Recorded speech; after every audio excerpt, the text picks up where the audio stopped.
வணக்கம், நான் உங்கள் சுந்தரராஜன். யூனிட் 1ல் இன்றைக்கி எக்ஸசைஸில் எந்தெந்த சம்லாம் நம்ம அனலைஸ் பண்ண போகிறோம்னு பார்க்குறோம். எக்ஸசைஸ் 1.1ல் தேர்டு சம். ஸோ இது பார்த்தீங்கன்னா அந்த ஃபார்முலா மாதிரி மெத்தடு வரும், அந்த ஃபார்முலா சம் போடுற மாதிரி இருக்கும். அப்புறம் பார்த்தீங்கன்னா அந்த ஃபிஃப்த்து சம்மில் A inverse A transfer use பண்ண போகிற மாதிரி இருக்கும், அப்படியே போட்டு பண்ணிக்கலாம். அடுத்து எக்ஸசைஸ் 1.3ல் second sum B inverse equal to 1/4 A மட்டும் ஞாபகம் சம் ஈஸியாக சால்வ் பண்ணிடலாம்.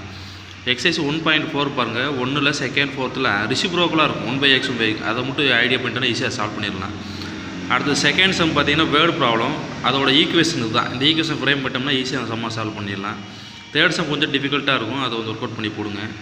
அடுத்து எக்ஸசைஸ் 1.5ல் 2-4 பாருங்கள். 2 சம் வந்து ஏஹெச்எஸ்க்கு ப்ளஸ் பிஎஸ் ப்ளஸ் சி ஃபார்மெட்டில் ரிமைண்டர் தியரை யூஸ் பண்ணுன்னு சொல்லிட்டு பக்கத்தை எழுதி வச்சிட்டிங்கன்னா உங்களுக்கு ஈஸியாக ஞாபகத்துக்கு வந்துடும். 1.6ல் 1ல் தேர்ட் சம் பாருங்கள். இதில் இன்கன்சிஸ்டன்ட் நமக்கு வந்து என்ன வருதுன்னா நோ சொல்யூஷன் வந்து நிற்கும். ஓகேங்களா.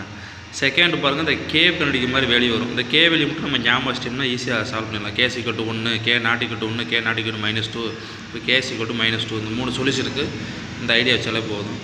1.7 செகண்ட் பாருங்கள், இந்த லேம்டா வேல்யூ தெரிஞ்சால் போதும். லேம்டா ≠ 8, லேம்டா = 8, இந்த ஐடியா வச்சுட்டு கொஞ்சம் ஈஸியாக இருக்கும். அடுத்த எக்ஸசைஸ் 1.7ல் இந்த 0,0 1.6லையும் பாருங்கள், செகண்ட் ஃபோர் சம் 0 = 0 நம்ம அப்படி சொல்லியிருக்கிறோம். 0 = 0ன்னு வந்துச்சுனாவே நம்ம வந்து மெனி சொல்யூஷன் சொல்லியிருக்கிறோம். அதனால் இந்த மாதிரி சம்மு வந்து மெனி சொல்யூஷன் சம்மு இருக்குது. இதையும் பாருங்கள், இப்படி ரிவைஸ் பண்ணிங்கன்னா லெசன் 1 வந்து நம்ம ஈஸியாக கம்ப்ளீட் பண்ணிடலாம். தேங்க்யூ.